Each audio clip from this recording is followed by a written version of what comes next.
కర్కాటక రాశి వారికి సంవత్సరం వారి యొక్క గ్రహ గమనాలు చూసినప్పుడు గురుడు మేషరాశి యందు లాభస్థానమందు ధనలాభ స్థానాల్లో గురుడు, భాగ్యస్థానంలో రాహువు, అష్టమ స్థానంలో శని, తృతీయ స్థానంలో కేతువు, గురు శుక్ర మౌఢ్యాలు, సూర్యచంద్రగ్రహణాలు ప్రధాన ఫలితాలను గోచరిస్తాయి.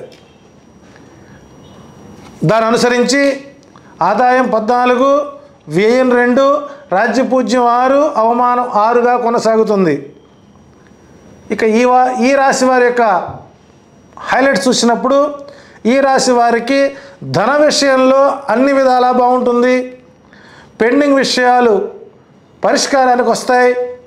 ప్రోత్సాహకర అంశాలు మిమ్మల్ని మితిమీరిన ఉత్సాహం నడుస్తూ మీరు ఏది పని చేసినా అది పూర్తి స్థాయిలో లాభసాటిగా మారే అవకాశాలు ఎక్కువ ఉన్నాయి. విద్యార్థులకు విదేశాలకు వెళ్ళడానికి, ఉన్నత విద్యకు అనుకూల కాలంగా ఉంటుంది. ప్రభుత్వ ఉద్యోగులకు, ప్రైవేట్ ఉద్యోగులకు అనుకూల కాలంగా ఉంటుంది. నిరుద్యోగులకు ఉద్యోగం ఆలస్యంగా వస్తుంది. ధన గౌరవాదులకు ఎక్కడా లోటు ఉండదు. నిరుద్యోగులకు లో ఉన్నటువంటి ఉద్యోగ రంగాల వారికి ప్రభుత్వం ద్వారా ప్రోత్సాహక ఫలితాలు వస్తాయి. లీడర్లు, డాక్టర్లు, న్యాయవాదులకు పూర్తి స్థాయిలో ధన సంపాదన బాగుంటుంది. గృహ నిర్మాణాలు, వాహన కొనుగోళ్లు జరుగుతాయి. కోర్టు వ్యవహారాలు మీకు అనుకూలంగా మారుతున్నాయి. మానసిక ఒత్తిడి ఎక్కువ అవుతుంది.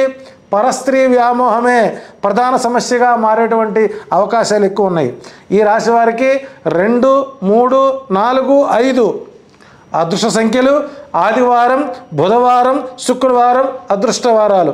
ఈ రాశి వారికి 58 శనివారాలు శనికి తైలాభిషేకం, శని దానం చేసుకున్నట్లయితే పూర్తి స్థాయిలో కర్కాటక రాశి వారికి అద్భుతమైనటువంటి విజయాలు రావడానికి అవకాశాలు ఎక్కువగా ఉన్నాయని గ్రహ ఫలితాలు గోచరిస్తున్నాయి. శుభం.